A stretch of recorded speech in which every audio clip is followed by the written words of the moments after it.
I'm Daniel, the past life regressionist, and it's time to begin. Lift off and the clock has started.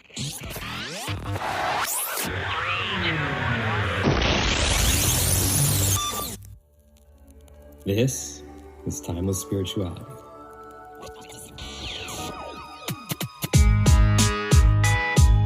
Enjoy each of your time.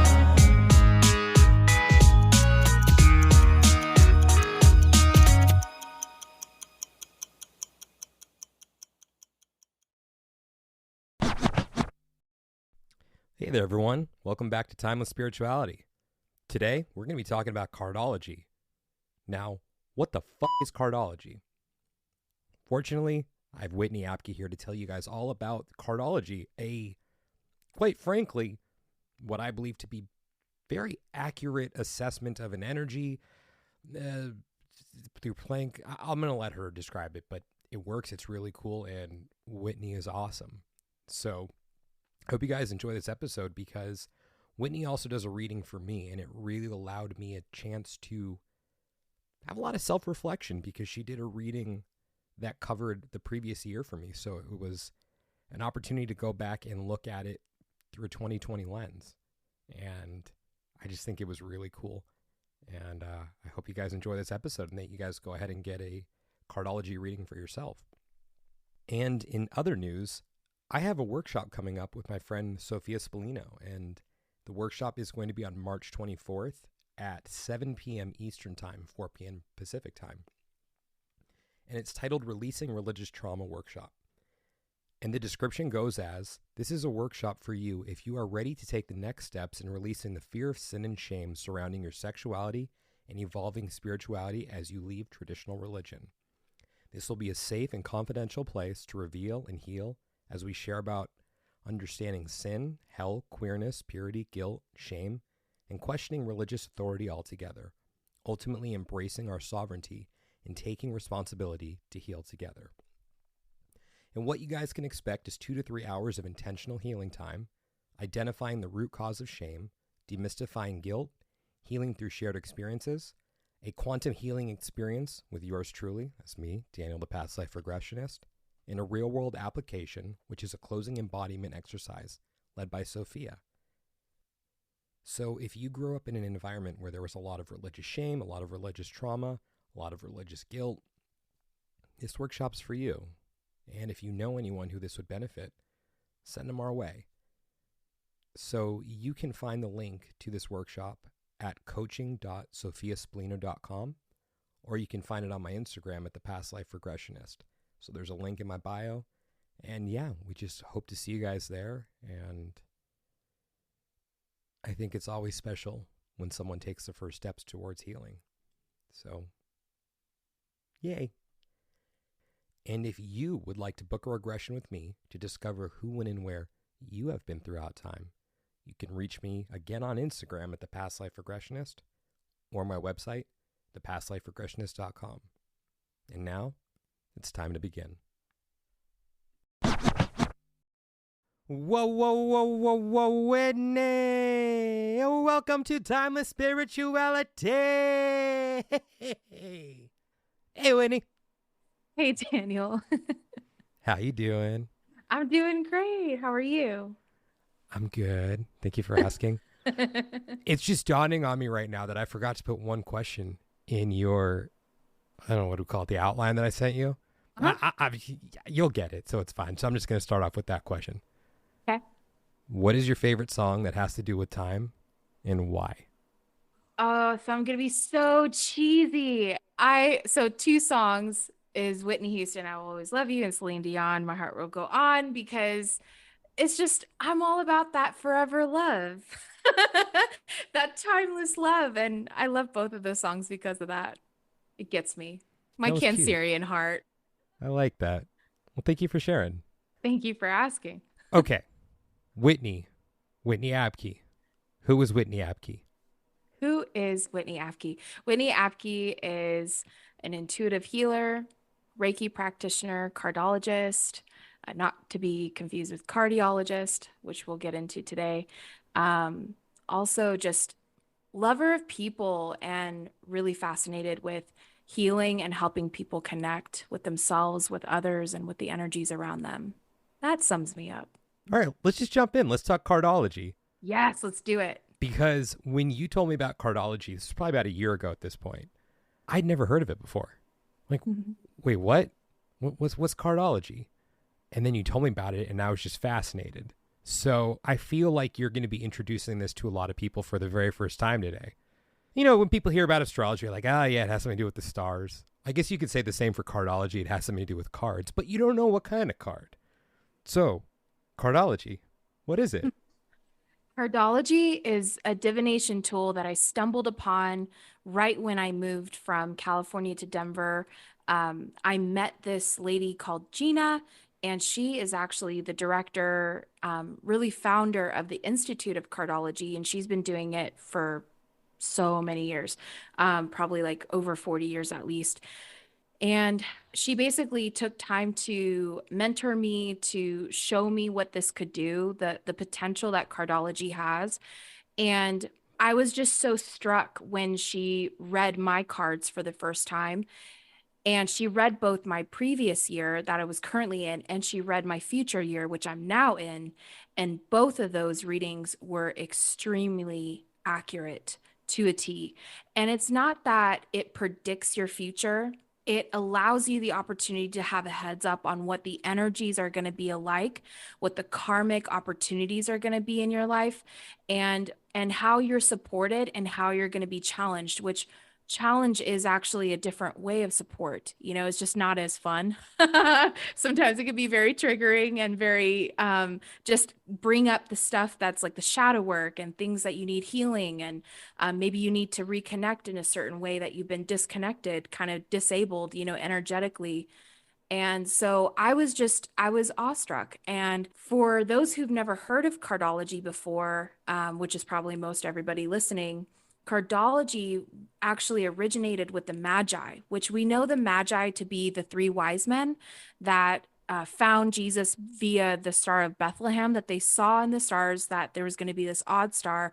It was going to be placed right specifically over Bethlehem. They followed it. They met Jesus. They brought gifts. They understood the significance. All those things are very similar to the whole like Magi order. That's what they were about, really. They were really in tune, not just with astronomy or astrology. They were really in tune with energies, with significance, with purpose, with design. They're the mathematicians and engineers. They were the astronomers, astrologers. They were the people that really knew a lot. The historians, they were the guys to be. That order was a really significant order, and it's been around for over 5,000 years. So one of the things that they did was they had a book of life, and that's what cardology is now today. And they knew based off of what the cards were going to be, what they're placed in what planets and all of that. And that's how they kind of understood the energies, with numerology as an aspect, as well as the kind of arcana of each card, what they represent, like the suits, and like if you're a king, queen, jack, and then, you know, 9 through ace, and all those different meanings that have to do with all 52 playing cards. Obviously, the playing cards have changed a lot in recent, years. We know them as just playing cards, but they actually obviously were different back in, over 5,000 years ago. But the same themes, topics, energies around each card have remained the same throughout the years. So it's really an amazing tool to discover your purpose, to discover, why did I come here? Why did I incarnate? And the energies throughout each year of your life. And you can even predict it down to the day. If a client asks me, hey, I'm feeling all kinds of funk this week or this day, can you look at my cards and let me know what the hell is going on? And that's something I love doing, because there's something that comes out to them that super resonates and is really helpful for them. So it's a really amazing tool, and I want more people to know about it because of that. So when someone contacts you to ask what's going to go on for any particular day, are you pulling a card out of the card deck, or is it just because you've input someone's birthday, into a program? That's a great question. So the order of the cards are different and there's different scripts. And yes, I use a program to look up and to get, because I'm still studying it. It's going to be like my whole life of studying. There's no way that I could like know instantaneously after studying this for only a year, but the program is designed the same way because it's all mathematical. It's all a mathematical equation. It's 52 playing cards, right? There's 52 planetary periods through 52 days, sorry, per planetary period. And there's 7 planetary periods throughout each year. So it is down to a science as far as what card is going to be on what day.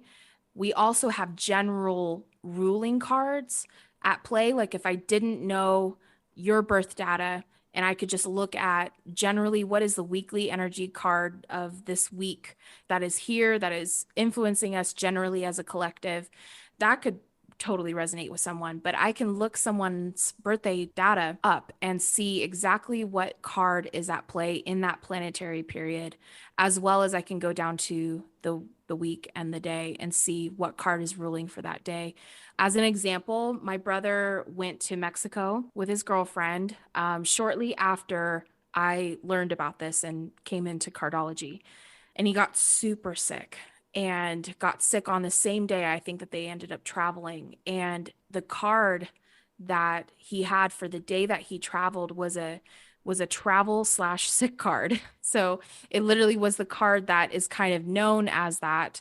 And I don't want to say it because I don't want people to be afraid of it, but Good call. yeah, but it's just it, and it could play either way. For him, it ended up being that he traveled when he was super exhausted. And so he wasn't in tune with his body and he just went and traveled and was thinking, I'll rest during the vacation. Well, his body was like, restart, hit the restart button right when he got, into Mexico and started to unfold with, a cold and all of that. So I think a lot of the times the energies that are around us are not to dictate. We're not a victim. It's all influence. And there were cards leading up to that nudged him a little to say, hey, probably should rest, probably should take some time for yourself, probably should connect with yourself more than usual because you've been working so hard. And that was really interesting to see. So I think a lot of my readings for people, it's giving them a heads up, but all of it is for them to understand and be armed with information. It's not for you to have doom and gloom or even good things that are going to happen in your life and say that's going to happen during that month. That week I'm going to meet the love of my life. It's not necessarily that. It's just to give you an understanding of what are the energies at play and what are maybe possibly the opportunities for you to learn, grow, connect, because that's why we're all here. Let me ask you, in your brother's case, well, let me just start by saying I probably would have done the same thing he did. So I don't want to make it sound like I'm waving my finger at him because that's definitely not what I'm about to do. If he took more stock of the card reading beforehand, do you feel that he could have had the potential to avert getting sick? Totally. I think that's the purpose of it because there was a lot of energy prior to his vacation around work, like a lot of spades. And that was really significant with work, labor, but also health. And so the card that he had was still a spades card, but the energy of the card, which I will not say exactly what it was, just that it was in the spade suit, which deals with health and wellness as well, was around possibly getting sick and not something huge or major, but, not like a disease or something or finding he has cancer or a tumor, but it was just your body's going to come to the end of itself if you don't rest. Because there's always 2 cards within the planetary ruling stages.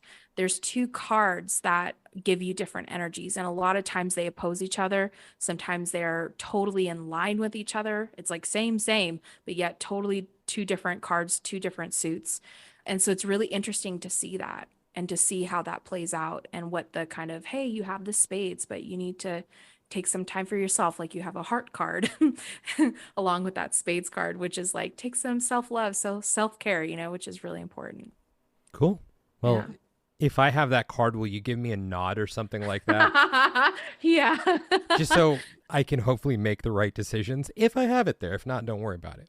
Well, it is a travel card too, which is interesting because that can mean that, there's just a lot of energy moving and maybe possibly moving out of you.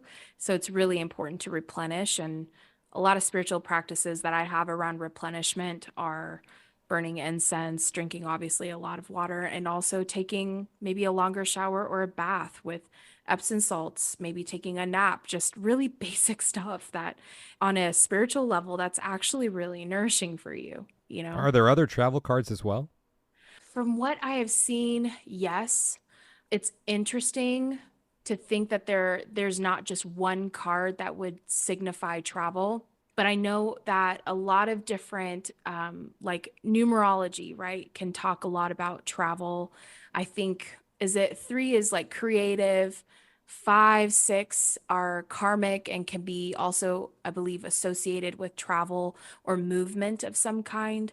So there's different, whether it's numbers or suits, could be different, but it also has to do with where the planet is, like what the planet is underneath that card or what is linked to that card. That's why I didn't necessarily want to say what card it is, because yeah, it has to do with the card and the suit and all of that, but it also has to do with the planet that that card was on at that time.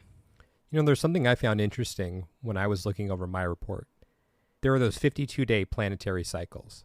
The first one is always Mercury. Second one is always Venus. I believe the third one is always Mars, and so on and so forth. What I found really interesting about that is it's basically implying that every year you're going to have the same theme at the same time for that 52-day period, where it's your Mercury theme, your Venus theme, your Mars theme. Yeah. It's basically every year it's that lineup and it goes Mercury through Neptune. So you have all those different planetary stages, and that starts at the beginning of your birthday, not necessarily at the beginning of the year. So that's what's really interesting is from your birthday, you start off in a Mercury period. And Mercury isn't as I think Mercury has like a bad rap for around different things like technology and communication, but the Mercury period is actually about good communications, love talk, sharing ideas, being helpful, and in your relationships and your friendships, it's all about that connection. Your Venus period is also about love, about friendship, about your home, about marriage or parents, family. Mars period can be more about, it's a planet of action. So it can deal with aggression, competition, anger, passion, lust. It can be all around that. And Jupiter is like, for cardology, it's more obviously the spiritual planet, which astrology is in alignment with that. Also financial or material blessings, also good with like business and is a really good influence also for marriage and partnerships. Saturn is like restrictions, burdens, challenges, learning lessons, karmic relationships. My favorite planet. Yeah, isn't it all? All of ours. Uranus is like spiritual relationships that need freedom. Also, like friendship and unusual or usual attachments. It can be both. Also, things coming and going unexpectedly. It's kind of that unexpected change or even transformation. It can be a really transformational period.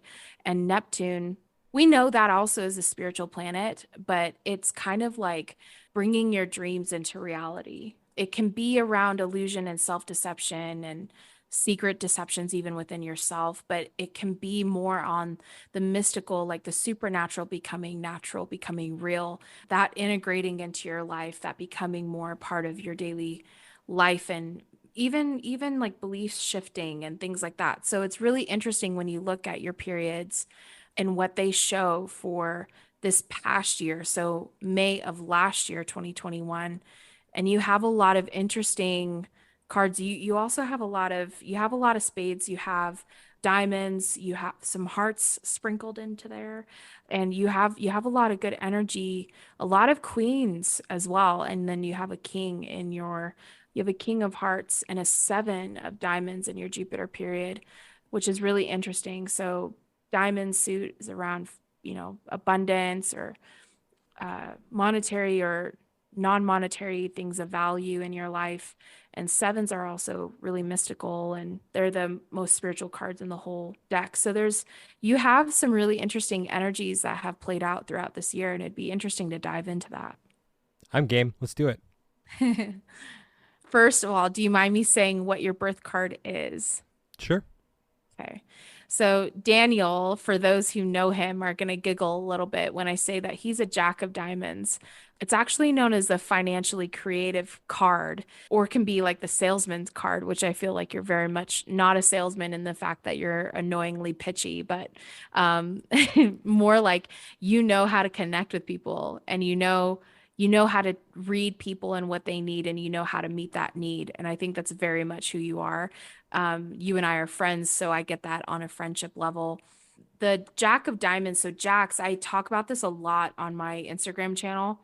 Jacks are like my favorites because they're the most creative, spontaneous, they're vivacious, they're super fun. They are the person that you want to invite to a party because they'll just make it so much better. And you'll be so grateful afterwards because you're like, thank God it wasn't a dud because Daniel was there. And so I love Jacks because in each different suit, they obviously have a different energy about them.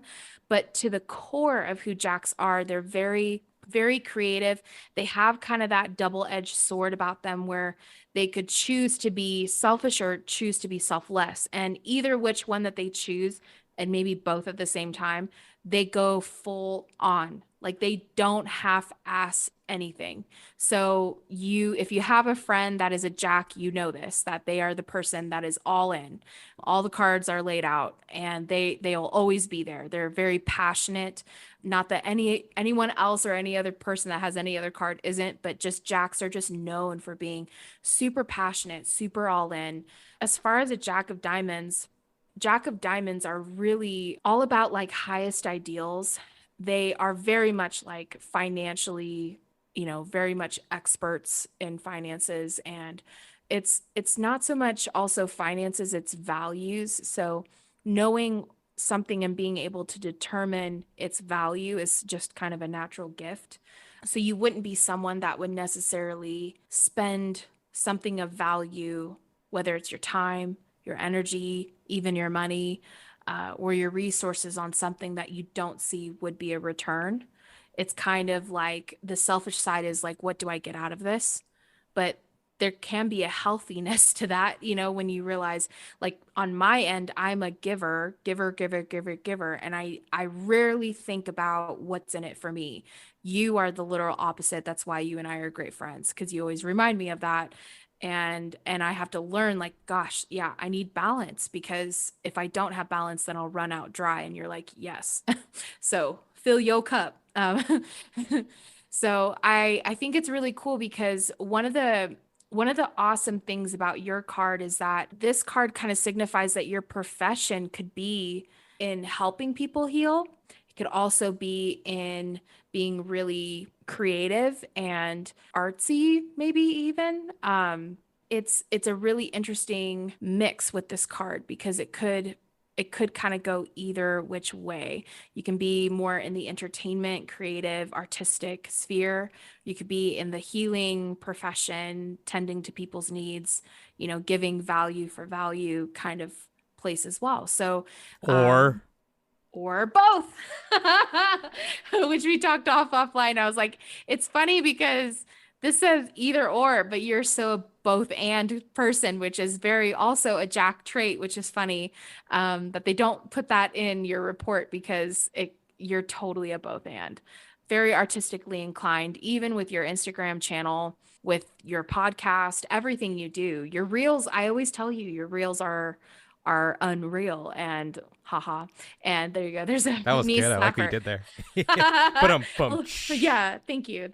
But like you are really super gifted in that, and that just comes naturally to you. That's just naturally how you express yourself and your ideas and how you want to help people. So it makes sense. It really makes sense when I look at this and I see, just knowing who you are, it's like, wow, this is so cool that this is so on. It just still gets me.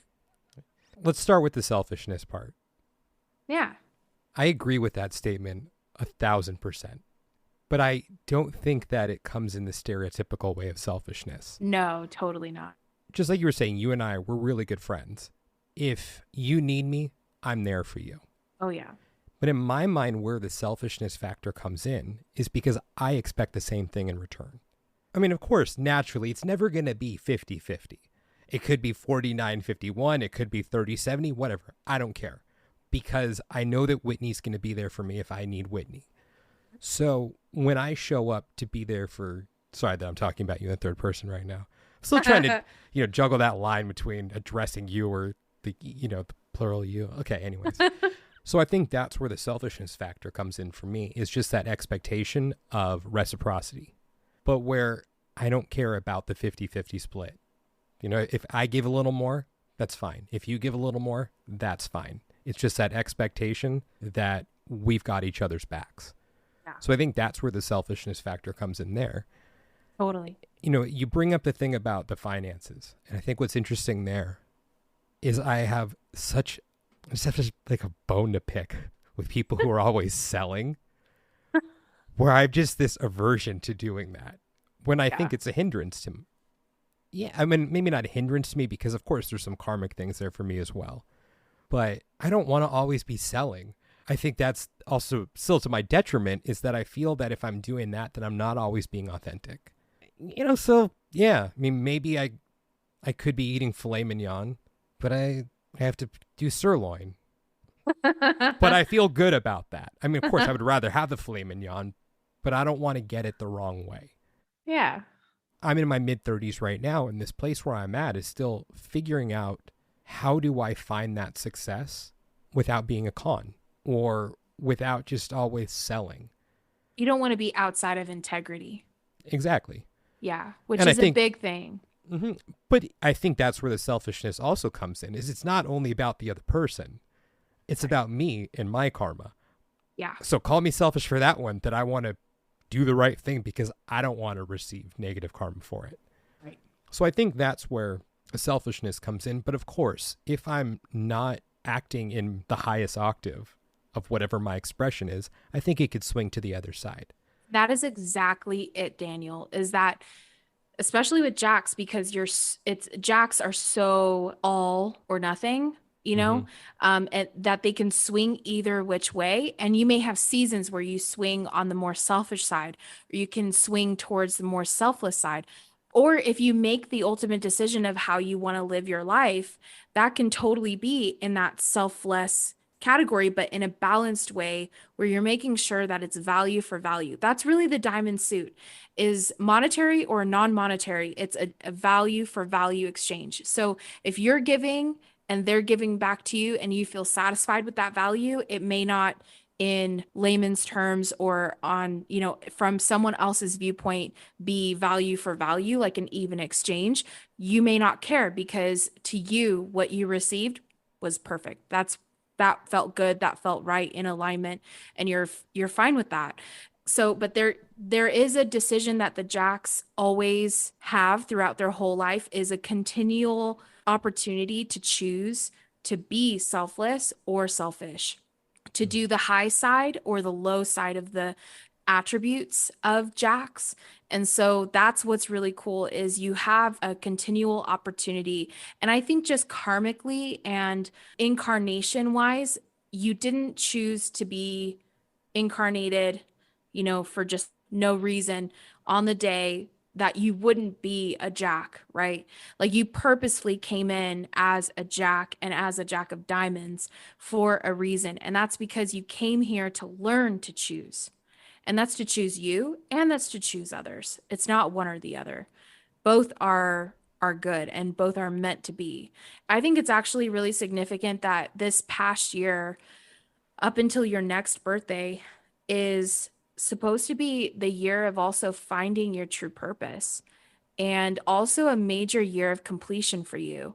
That is known because of the cards that you have as your year-long ruling cards, because in your master script, you have year-long ruling cards, and then, of course, you have those 52-day cycle periods that are planetary stages throughout your year.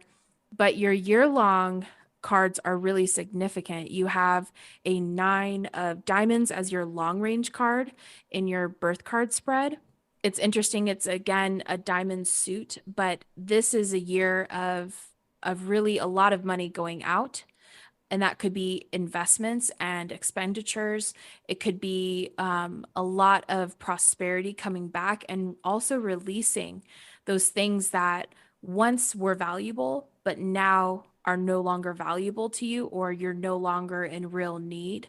So it's really finding like that year of completion where you may have been through a cycle of some sort. You may have, come through a learning period of what are those things that I value or that I know I now need in my life that are in alignment. So it's really interesting that it has to do with finances, that this is a major financial cycle for you. And it even kind of mentions possible disappointments, relating to your financial condition, or maybe things that you were hoping that you would come into before that you're kind of realizing may not happen, or may not happen in the timing that you expected there it to you go. happen. I mean, I would say that would be for all of us, but specifically you, because you have the 9 of diamonds as your long range card.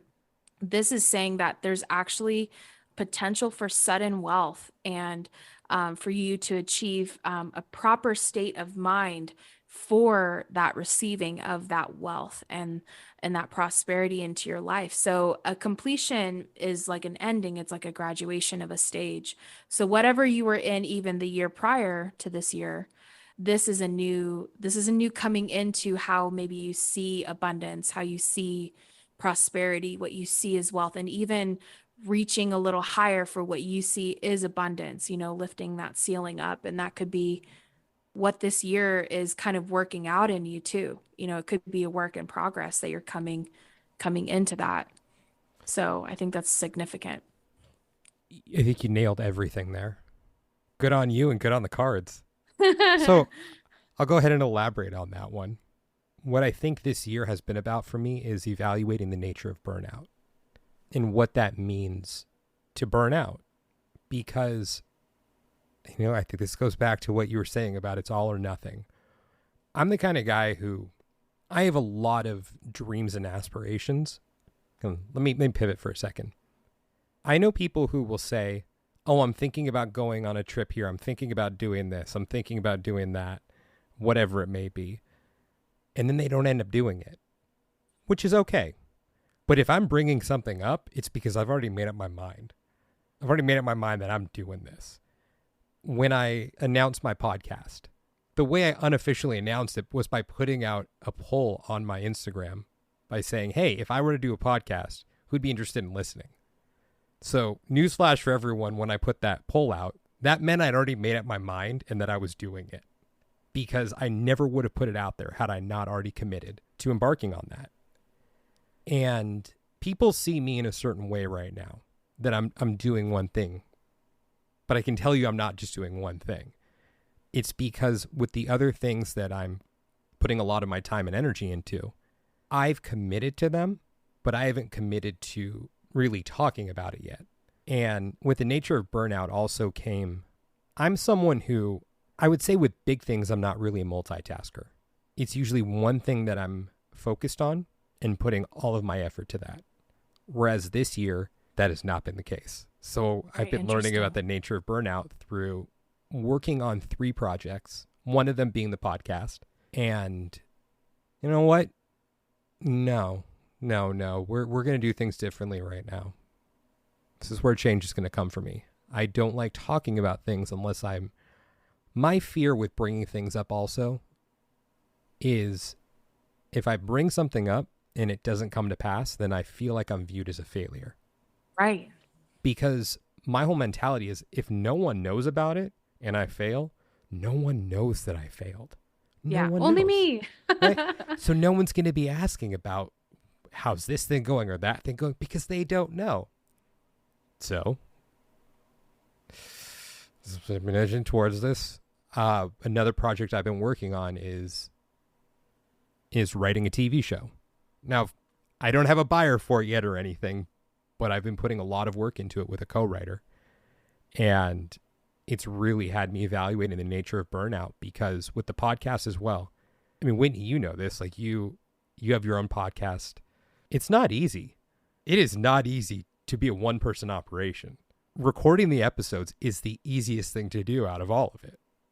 The most time-consuming parts are what comes after or before. And I think I knew it going into it, but I don't think I really fathomed just how time-consuming it would be. So, I've got that, and I've got my job as a past life regressionist. So what my days look like are doing sessions during the day, and then if I wrap up a session at a certain point, maybe I'll go eat something really quick. I'll hop on my computer, do some editing, then I'll meet up with my writing partner, and then we'll write for a couple hours. Then after I get off of Zoom with her, then I'm hopping on my computer again to do more editing. It's blown my mind that I'm able to maintain 3 separate projects.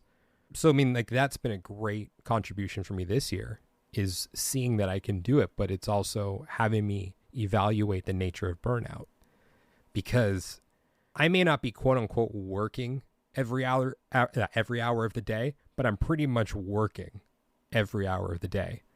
Looking back at the last year, I've only had a couple days off, which to me is just crazy, because I'm a Taurus, and Taurus likes to lounge around a bit, and I don't find myself doing that anymore. So it's been really evaluating the nature of burnout, and kind of to go back to what you were saying about one or the other for, what was it?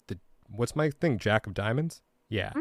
Yeah. I wasn't going to choose one. I wasn't going to choose just being a healer or an entertainer.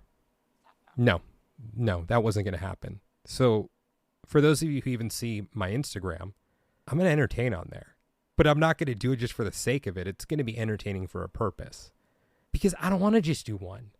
That's too bland for me. I mean, I love what I do as a past life regressionist, but it adds some flair and some juice to it. It's like that medium rare steak, if we're going to talk about that again, because I know I brought up the filet mignon. So, of course, I've been thinking about it. And I've been thinking about frozen yogurt, because I'm always thinking about frozen yogurt. But I don't want to just do one of them. So it's interesting that that's kind of what that card says. I think it's true, but it's also not true. But then I'm also going to buck convention everywhere I go, because no, I'm not going to do that. Like, I don't know. I'm sure it says it somewhere somewhere else in there that I'm very stubborn. Yes, it does. I'm incredibly stubborn. Your planetary ruling card is the epitome of stubborn.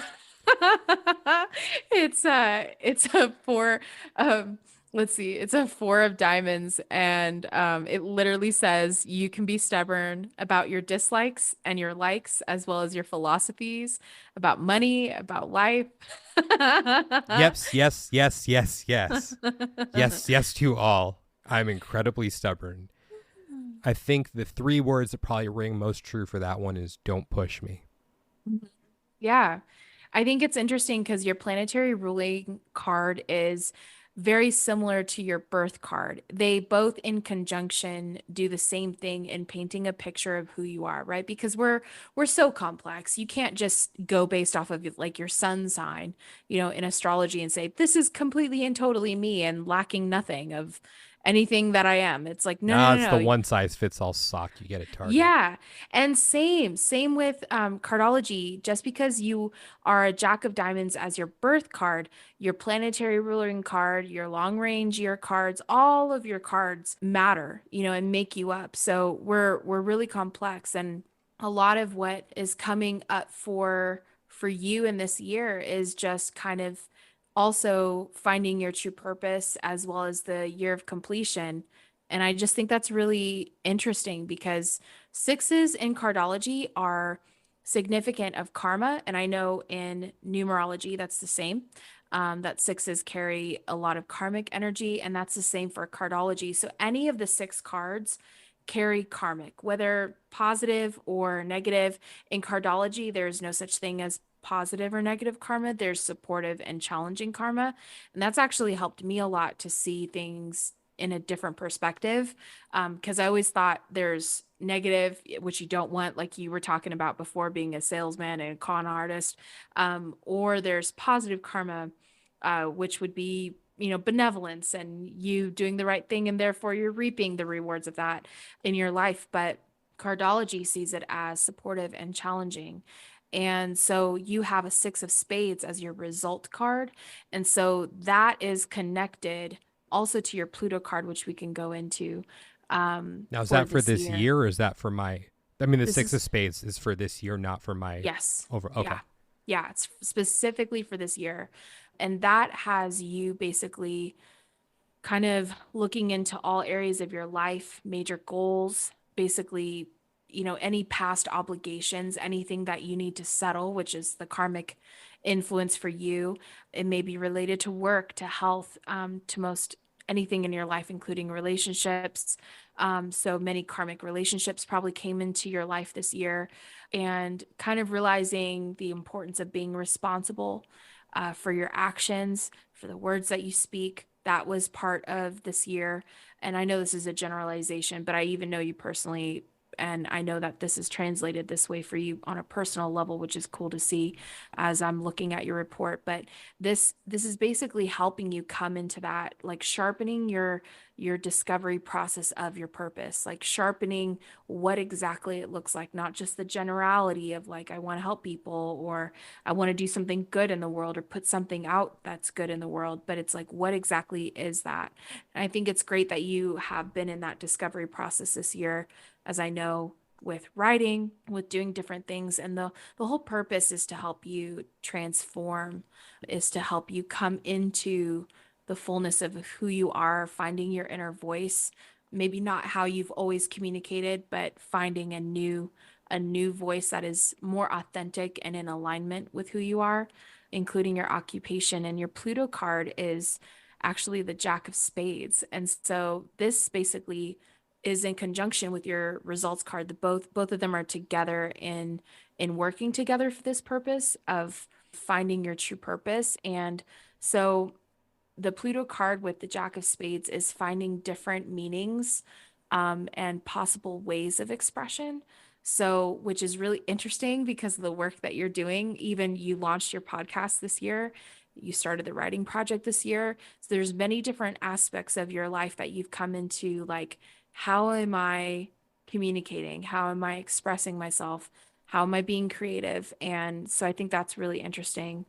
And another possible note to this is also being ripped off in some way. There's a possibility with that, taking extra care with your affairs, with your relationships, with keeping even your belongings, which is really interesting with this Pluto. So it's I think possibly because you're also in that diamond suit, like that's your birth card, is the suit of diamonds, right? So it's all about wealth and values. So it's interesting how you would be expressing yourself and finding that and finding your true purpose. And there's a possibility of recklessness or trust not being earned. And so possibly having something happen there that could be taking advantage of you, or um, like it said, kind of being ripped off in some way. But that could not only be with your work, but it could be in friendships and relationships. And we saw some interesting things that we don't have to go into for obvious reasons, but we had some friendship differences this past year. We look back, we had some things go down, that were not so great. And I think that could be a reflection of this now that I'm looking at it and looking into kind of the energies around that. It could be different things like that, that happen. Yeah, how'd that one turn out? It was dealt with, and it was dealt with in love. And I think, even how you handled things with that particular person was done with the utmost of integrity. And once you came around to it and seeing like the full circle perspective of it, I was just really impressed because I was really the angry one in that. I felt very I think I even yelled on the phone at one point because I was so angry on your behalf, because I'm just not down with anyone taking advantage of any of my friends, or painting a picture that may not be actually the truth, assuming someone's motives or character. And projections. I despise projections, and yet I'm so guilty of them all the time myself. But I think it's really interesting because as spiritual leaders and influencers and people that work with people, we have such a higher responsibility for the words that we use and how we treat others, whether you know them or not. And so even when someone isn't watching me, like they don't know who I am, they don't give a fuck who I am, and that's great. But even like in yoga class today, someone came in, they just rushed into my yoga class. They didn't have a block and they needed a block. And I grabbed 2 blocks because I usually definitely need at least one, if not 2. And I gave them my block and gave them a cute little smile and just encouraged them because they were clearly new and kind of frazzled to be coming in. I don't think they spoke English very well. And those are just the little things that, as people that love people and want to help people, we do, whether people see it or not, we don't care. So, what gets me in all of this is that it really challenges you on a personal level. And that literally is in the description of your Pluto card, being the Jack of Spades, as it challenges you on a personal level with the level, what is the depth of your integrity? When no one's looking, how do you treat others? How do you speak of others?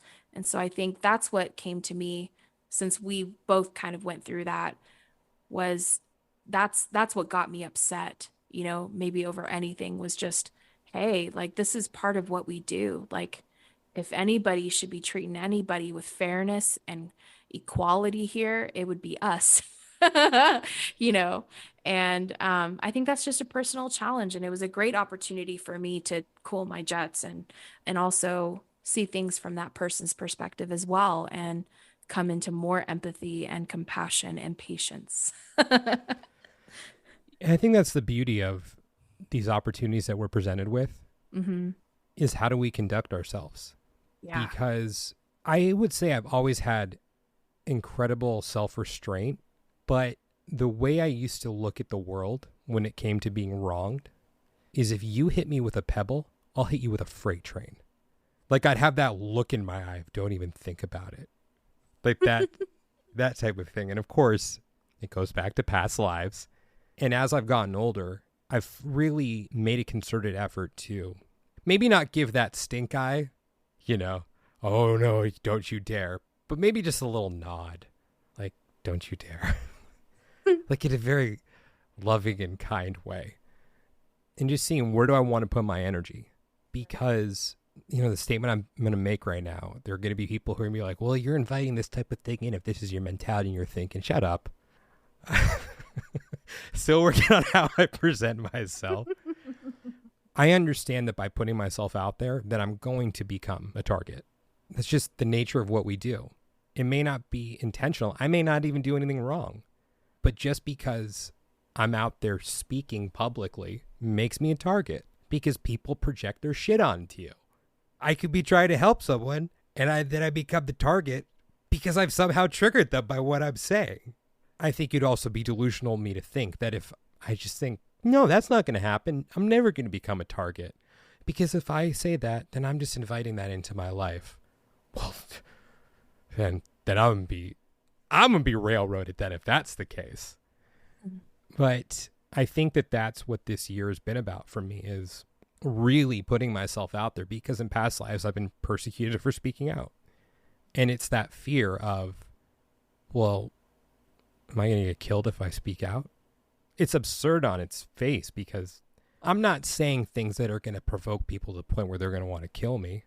But what I've also found to be the case with some people who've come at me over the past year is I feel that there are karmic links there, where these are people who have killed me in past lives for speaking out, and I've let them railroad me. Maybe I was in a position to say, no, you're not going to kill me, because when the cavalry's coming for you, you can't really get away. But it's standing in my power and not letting my emotions get the best of me, and not lashing out, while really having cooler heads prevail, and not wanting to create additional karma. Looking at it through the lens of, yeah, I'm going to end this now, but it's going to be done with love.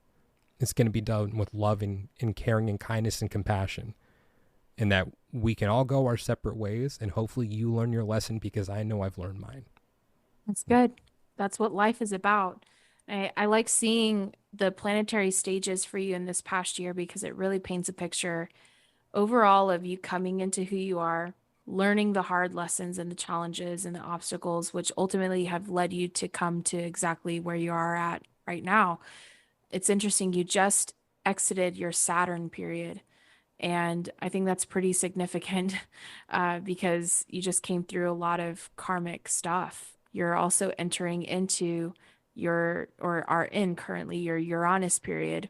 But it's interesting with your Saturn period because it deals a lot with desiring connection, desiring even affection, attention, and finding it difficult to have that fulfilled. And I know that that's what we all want. Like we all want to feel connected. All want to feel like we belong. And to have that be kind of like towards the tail end of your year, technically the beginning of this year, that being a theme for you, I think it's really interesting because just from being your friend, like you've had some really interesting people things happen. And a lot of it had to deal with people either not fully reciprocating and you being Jack of Diamonds, like that's something that you value and that exchange, whatever that is, even if it's 70, 20, 30, whatever, 80, 20, 70, 30, I can do math.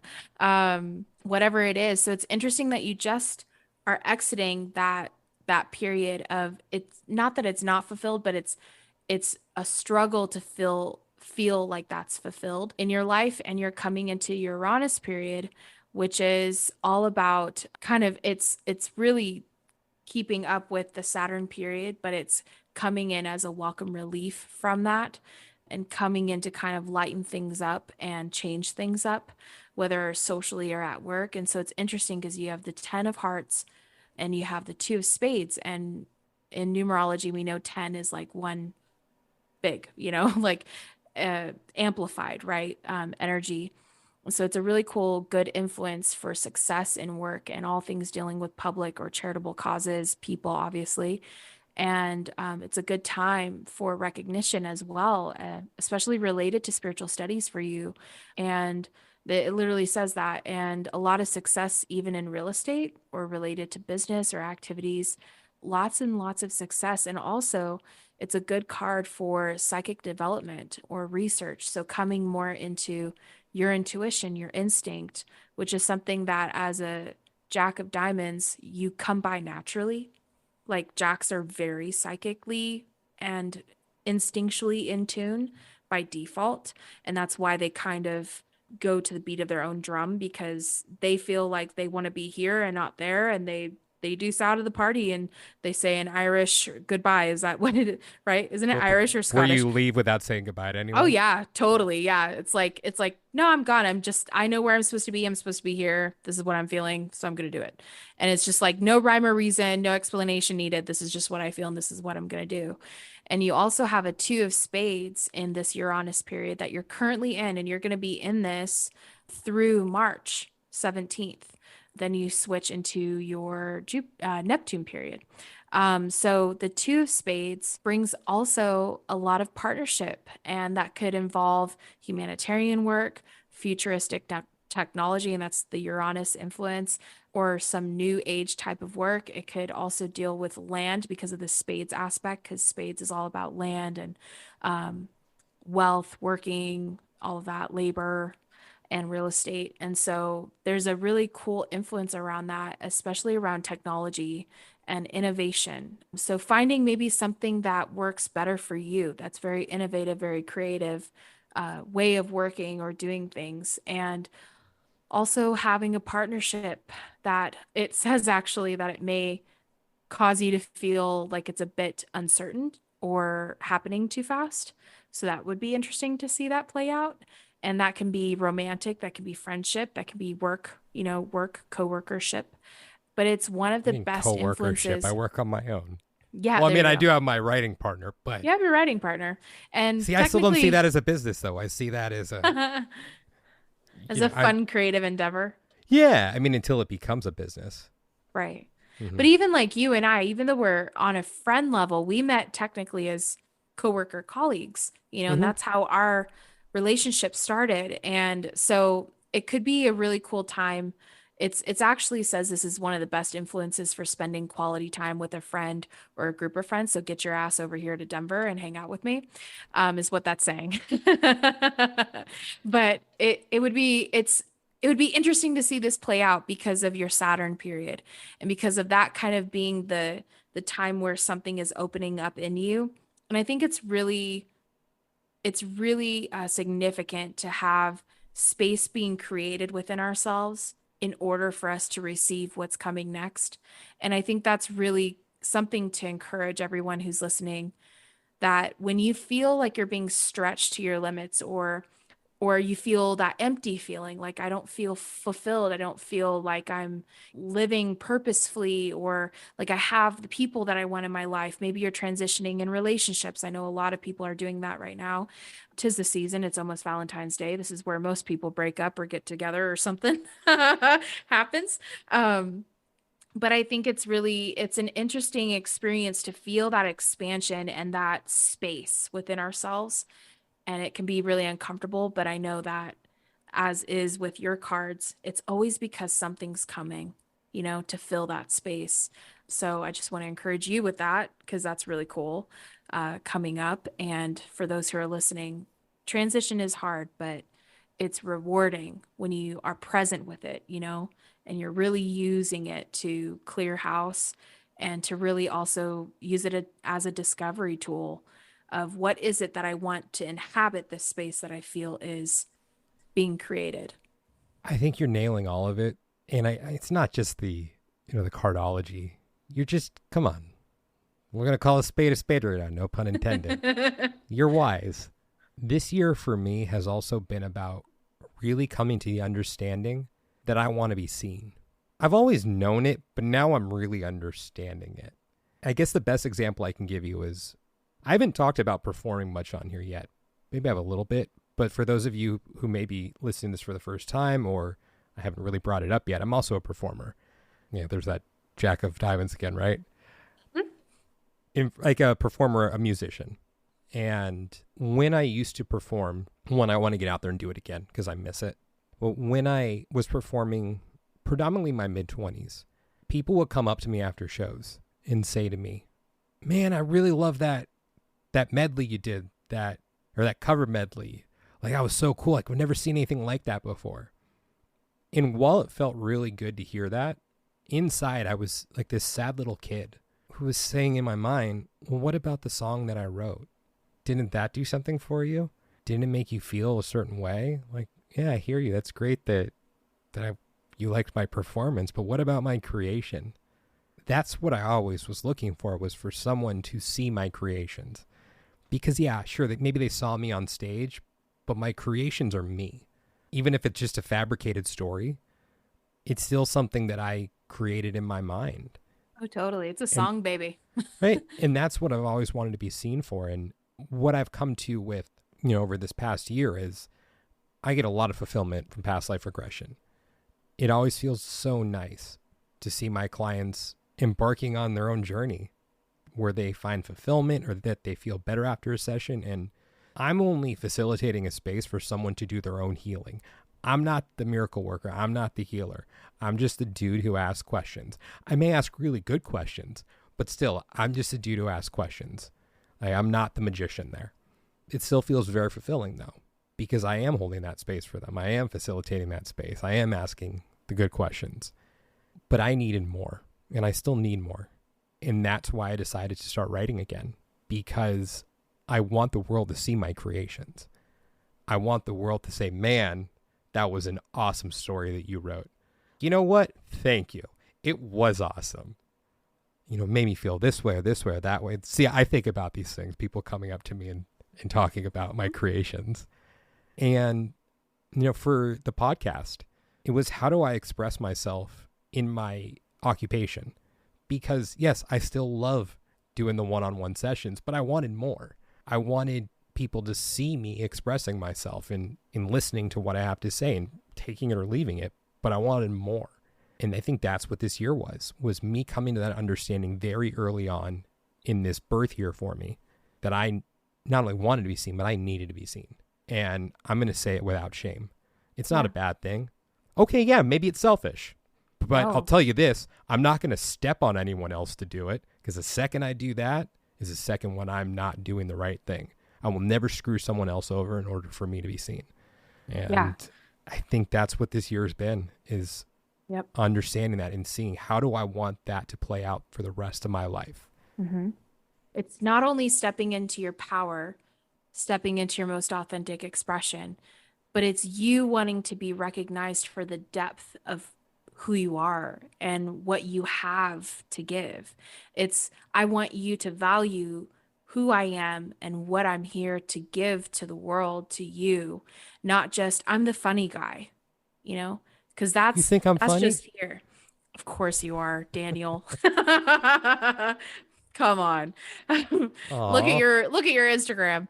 But you are just a funny guy and a Jack, I think a Jack's possible, challenge in life is to not just be the funny guy, the laid back, cool, yeah, I'm a ruler card, courtship card, because they're technically considered an 11, or something like that in the card deck. Like they're a court card, they're a ruler card, but they're not necessarily a queen or a king yet.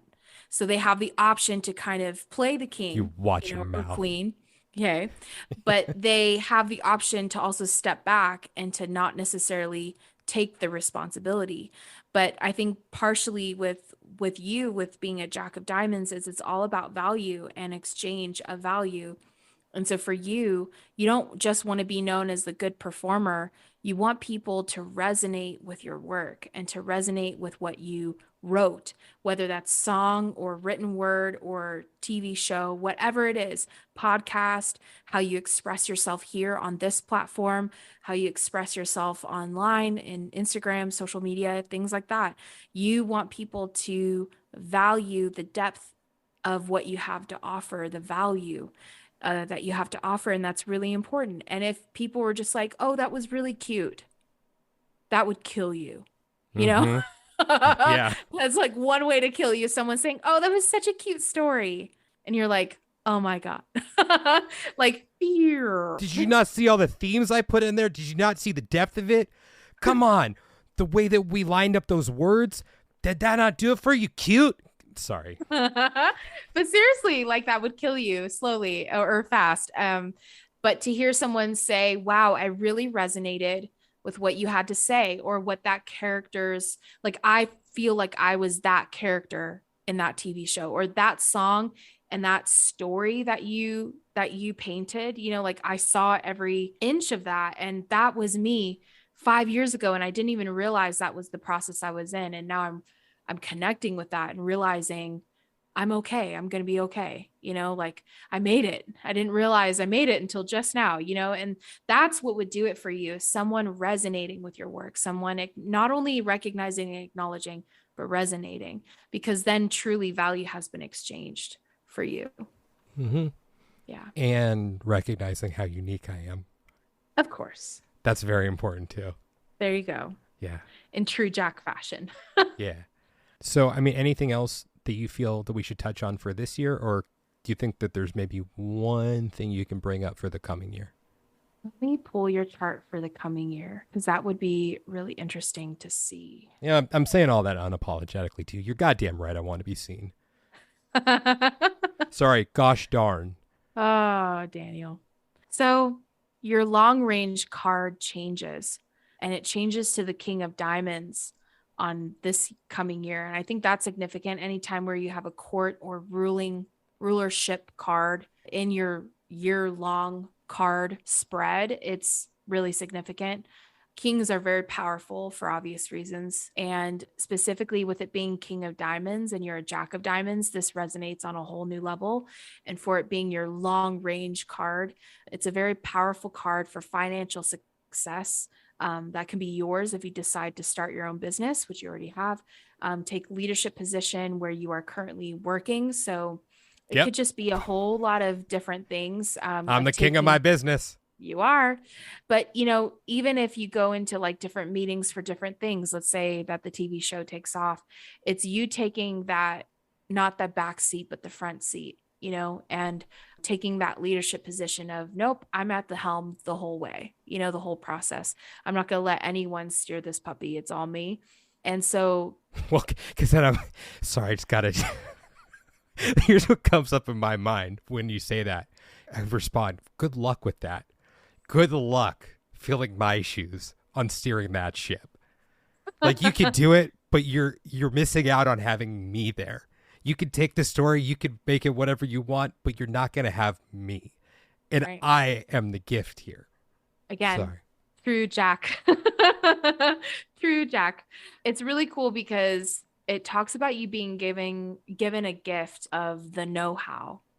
So maybe in an area that you're not necessarily all-knowing in, you're kind of gifted the know-how, and that makes you really successful in areas where it's like, I haven't done this yet. This is uncharted territory or ground for me, but for some reason I have this confidence, and I think it's leaning into your intuition and your instinct as well on what feels right, what feels aligned. But as you follow that, you're finding a lot of success in all of that. And it talks about it being applied to marketing, sales, managements, really any business role, having success because of that.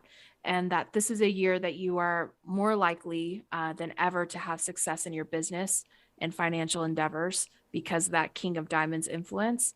And it bestows a lot of support in that area for business and finance.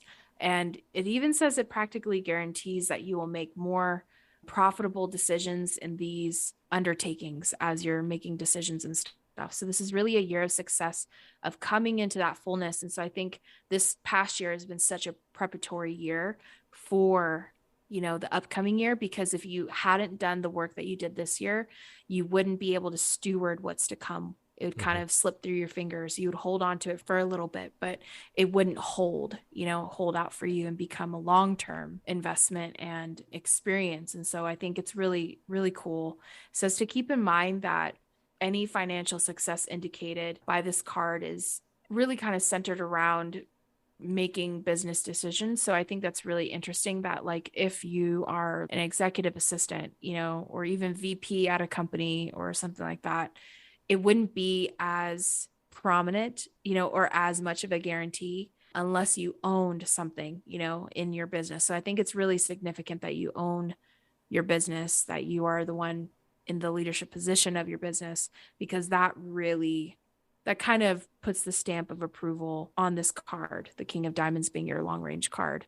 Otherwise, it would be like, you have this influence, but it's, it's there, but we'll see how it plays out, So I was just thinking, look, I am the assistant and the VP. Exactly. Yeah. I mean, for the assistant, the VP, this would still be a really strong influence hold around for Daniel. Success.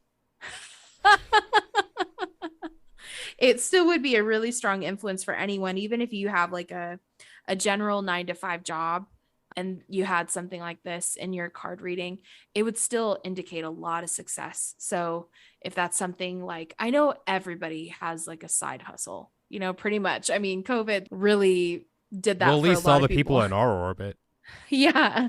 I mean, all of our side hustles turned into full-time hustles. And I think, at least for me, it did. I was working at Stanford University doing spiritual stuff part-time, and because I really felt like I wanted this to be my life, and I was able to make it a full-time thing this year. And I had a lot of indicators around that in my Cardology chart, such as what you have. So I think that's really significant. It's really, really cool, Daniel. I'm really excited for you, just even as a friend, to see what this year has in store for you. Thank you. And God, I'm sorry that I used your name in vain when I said, God damn it. I don't remember why I said it, but I corrected myself very quickly with, gosh darn it. That was more so because you're here. Whitney. Oh, I'm not a Christian anymore necessarily. It's okay. Well, any parts of you that still are, I respect it because you're my friend. Thank you, Daniel. I'm sure God is above our use of his name. Yeah. That's my personal opinion. It's just a word. It's not racist or malicious or anything. Yeah, that's a whole, we'll do a whole podcast on that separately. Okay. Well, Whitney, thank you so much for that reading. That was awesome. I think it really gives me a lot to think about.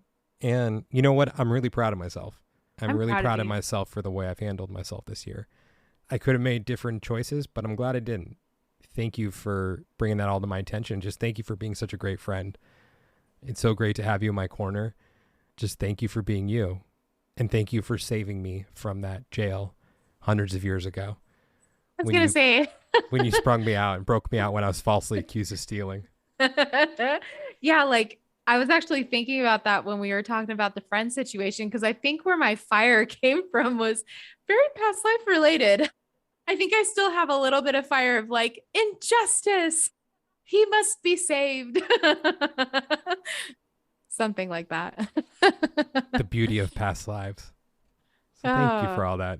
Again, yeah, thank you for saving me, because you're welcome. You know, who knows? If I died then sooner than I should have in that life, then maybe I wouldn't be here with you right now, because I would have been back on the incarnation circle quicker. But, you know, we don't need to go in the hypotheticals. That can give you a headache. Anyways, Whitney, where can everyone reach you? They can reach me on Instagram. Is really easy. It's just Whitney Abke. ABKE is my last name. And you can go to whitneyabke.com. You can book sessions with me there, Cardology readings. You can also book Intuitive Reiki Healing sessions, which are really interesting because it uses that intuition as well as the Reiki healing, energy healing aspect of Reiki. I love that because I feel like it's a really holistic approach to Reiki healing. And I also do tarot and oracle cards because I very much have a lot of psychic or intuitive abilities, and it's all for the use of connecting you and healing you. So Instagram is Whitney Abke. I also have my podcast, which is the Soulish Podcast, and the handle is the Soulish Podcast. So you can find me there as well. And thank you so much for having me on your podcast, Daniel. You're such a wonderful friend, and it's been an honor to be your guest. Thank you. But before we sign off, I want you to talk about your podcast a little bit. So Yeah? If you just tell everyone a little bit about the Soulish Podcast. Happy to do that. The Soulish Podcast has been in existence for 2 years. It is a podcast that is all about the soul journey and also like digging out the connection between the soul, body, and the spirit. And because I've always been taught that the soul is your mind, emotions, and will, and that it really connects all parts of you. And so I really wanted to start exploring the soul journey because I myself was on a soul journey coming out of Christianity and religion into spirituality and figuring that out. And like, what do I believe and what other tools are out there, like Cardology, like Reiki, like tarot, which some of those things are deemed evil, or satanic, or demonic or anything like that. So it was kind of a scary walk for me. And I wanted to share my journey, and I wanted to connect with people that have amazing hearts for people as well. I wanted to sync up with good people and have them on as guests, sharing whatever they are an expert in or whatever they're offering to the world, because I really wanted to share that with the audience as well and be a resource, for information, because information is power and knowledge is power.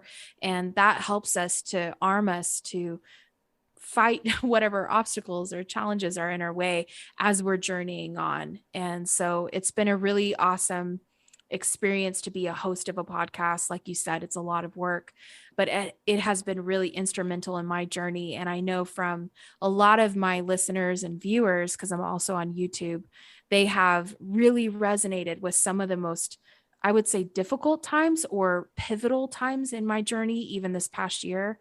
And I've gotten so much feedback from people really resonating, like we were talking about, and feeling like, gosh, just the way that person said it, or the way, Whitney, you said this, it did something to me. And that is so worth it. It's really worth it to help people also heal in that way as we're having conversations about different things related to your soul journey. So, yeah. I believe the last time that I checked out your YouTube page, one of the episodes I did with you was the second most viewed. Just saying. Very proud of that too, which yes, your episode is one of the most popular episodes on the podcast. Thank you very much, Daniel. I think that's both your personality and just the fact that you have a lot to offer with past life regressions, and you're very gifted at what you do. So I think a lot of people resonated with that. And it's really a curiosity bubble, past life regressions, because it's so unique and so interesting. Yet my two experiences, you did an emergency one on me just like a couple months ago. And that was so significant. Like I still think about that because it was so pivotal in me seeing why I was feeling the way I was feeling, why I couldn't shake something that I was really struggling with. And it was like, aha. I had like this aha moment, like, oh my God, this has happened multiple times. That's why I feel the way I feel. And it's so gratifying. So the work you do is beautiful. And it's an honor to be your friend and to be here on your podcast, sharing life, with you and with your listeners. Thank you. I just have to say, the reason we had that emergency one is because I was listening to the Soulish podcast, which awesome podcast. Not just because I've been on 2 episodes, because I wasn't listening to one of the episodes I was on. I listened to your other episodes too. And I was listening to you talk. I was like, uh-oh. I feel like there's a session that needs to happen very quickly. So, you know me very well. Well, you did save me from that prison or jail from imminent death. So thank you for that. Sprung you out. And thank you to everyone for listening today. Yes, thank you. So go check out the Soulish podcast. I'm going to put a link in the show notes. So yeah, and I'm pointing right now like I'm on YouTube, but I don't have a YouTube channel. Like, when they say, oh, subscribe now, and they point up or something like that. Like with the bubble. But okay, anyways. Bye, everyone. Fellow time travelers, your journey through time awaits you. Just want to thank you guys so much for listening to today's episode. And if you're interested in discovering who, when, and where you have been throughout time, and you'd like to book a session with me, just go ahead and send me a message on Instagram at The Past Life Regressionist, or you can reach me through my website, yourpastliferegressionist.com.